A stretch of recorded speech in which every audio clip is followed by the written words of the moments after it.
Hi, Godfather of Anxiety here. Just wanted to do a video about the danger of catastrophizing. Catastrophizing is something that all of us with anxiety spectrum disorders either have done or currently are doing. But it is such a dangerous endeavor and it has such horrible ramifications on the rest of our life. So I wanted to do this video because you don't want to, again, you don't want to lose years of your life trying to undo the damage that's done by catastrophizing. So, first of all, as I mentioned, people with anxiety spectrum disorders are going to be guilty of catastrophizing. And what catastrophizing means is thinking worst case scenario with everything. We're not talking about how somebody might once in a while go, oh, great, that happens. It's Murphy's Law. The worst thing's going to happen. You do that once in a while or on a bad day, right? Everybody's guilty of doing that. Where, things start rolling downhill and we just know that it's going to be one of those days. So that's a normal neurotypical outlook on a day that's going poorly. That's not what catastrophizing is. Catastrophizing is taking that and multiplying it times a million. Everything is going to be the worst case scenario. Everything. Not some things, everything. So, and this is a very, as much as it's an important factor and part of anxiety spectrum conditions, it's especially an important component of clinical depression as well. Clinical depression is so much made worse by catastrophizing, and they feed each other. You don't have normal feelings, you feel emotionally dead, but then on top of it, you catastrophize. And it's not just that you feel emotionally dead that day, you're going to feel emotionally dead forever, right? That's what catastrophizing is. Things are not going to get better. When you catastrophize, things are only going to get worse. That's all they're ever going to do. So, this video, I want to discuss what happens when we catastrophize and the damage that it does. It is a really, really bad mental state or habit to allow to take over your life. It really is. First things first, when you catastrophize, it's going to rob you of all joy and happiness. You're always going to be waiting for the next bad thing to happen. It's just the way it is.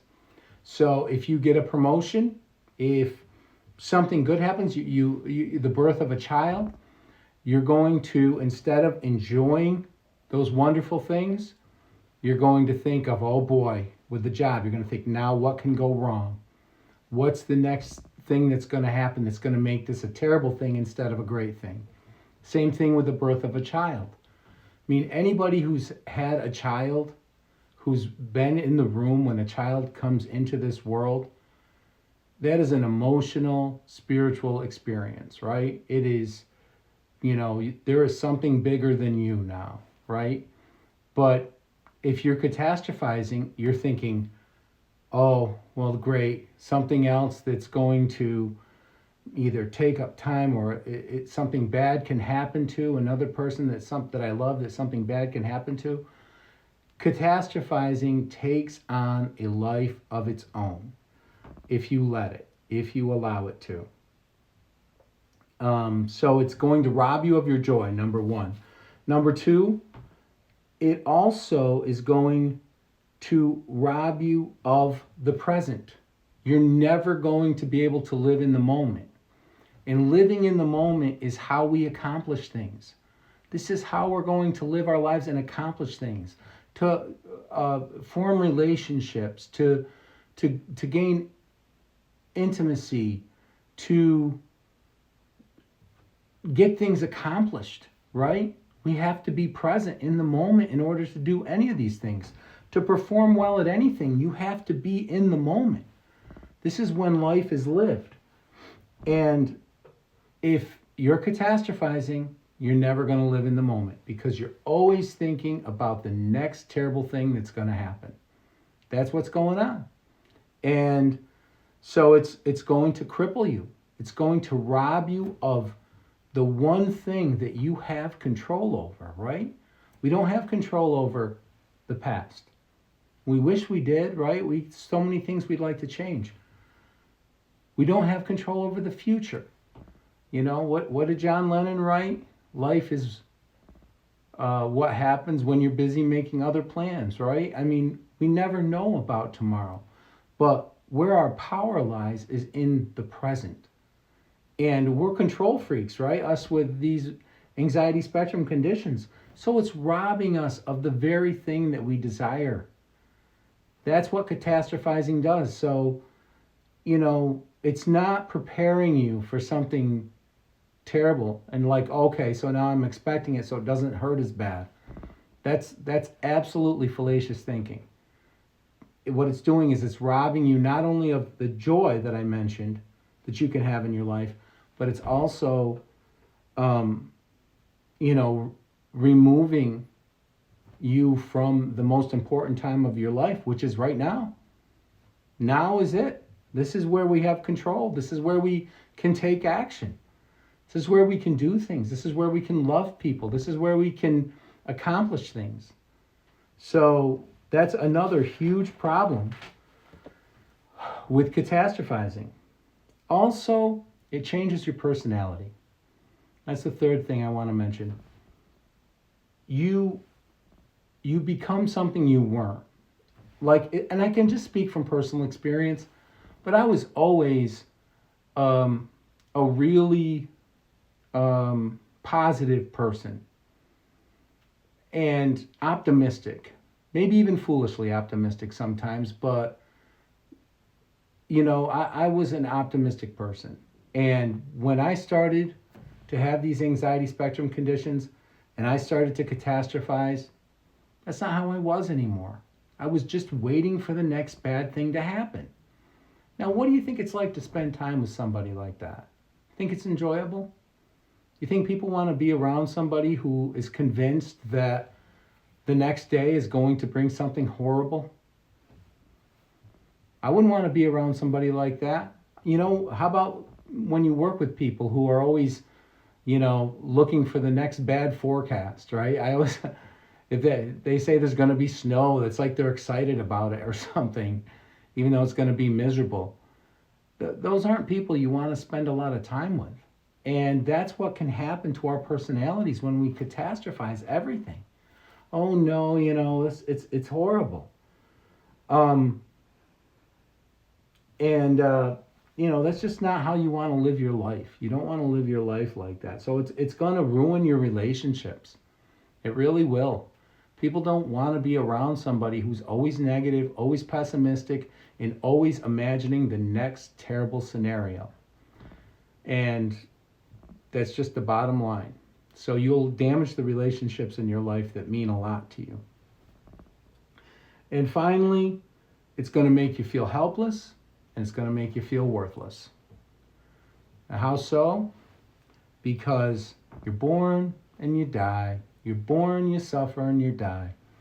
That's the end game of catastrophizing, right? But is that the truth? I mean, ultimately, yeah. In this life, we're born. We are going to endure some suffering, and we will die. But the part we're leaving out is the most important part. It's the relationships we form, the accomplishments that we do, the way we give to others, and the way that we maybe accomplish great things. Those of us that have these anxiety spectrum conditions, we're intelligent, creative people. We can accomplish a lot. There's so much meat to life to be lived if you allow it to. What we do, that in between we live, we suffer, we die, is the most important thing. It's the most important part of our life.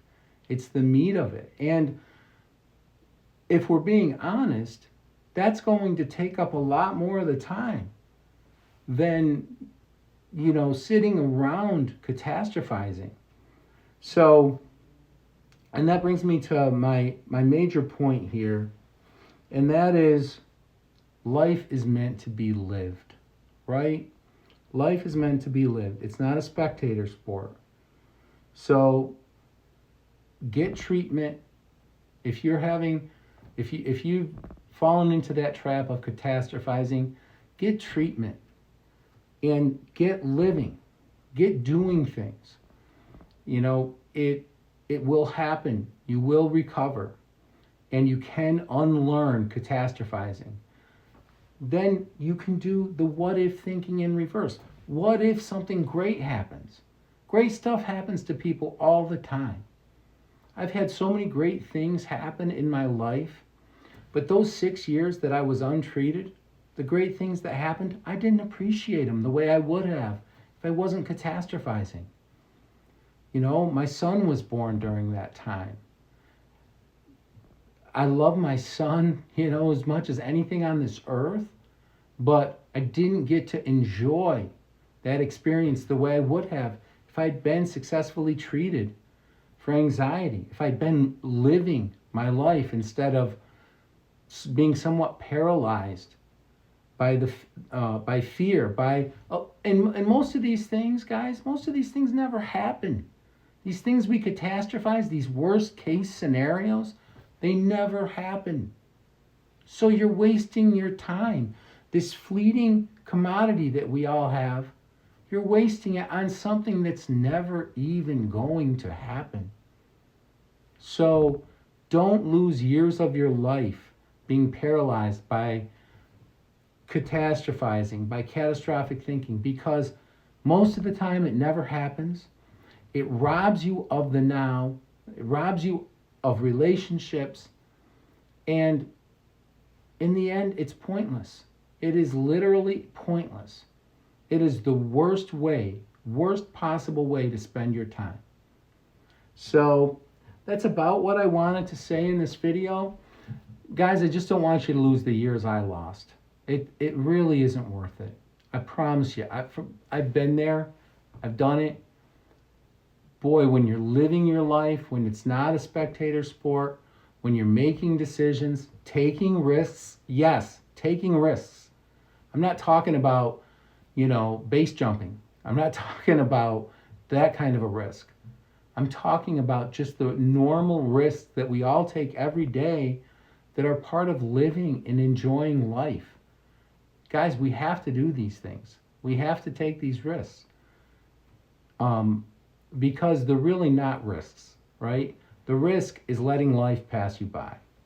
And I just don't want you, all of the people out there with anxiety spectrum conditions, to allow that to happen. Because that's its own death, right? I can't get those 6 years back, but, with this channel, I feel like I can let people know how important it is not to delay your treatment, but to get treated, get living, and get to the other side, get to recovery. Yes, you're still going to have to do things to maintain. It's going to take work. There's going to be cognitive therapy, exposure therapy. There's going to be things you need to do to stay on top of it. But trust me, it's so much better than the alternative. So anyways, that's about all I wanted to say. Again, thank you guys so much for the engagement. Like, share, subscribe. If you know anybody who's enduring these types of things, or who has developed catastrophic thinking and catastrophizes everything, and you know that they need treatment, have them take a look at the channel. There's a lot of videos that they could watch and maybe at least come to the realization that they do need help. And that'll be the first step in getting better. So again, thank you guys so much for watching, and until my next video, take care.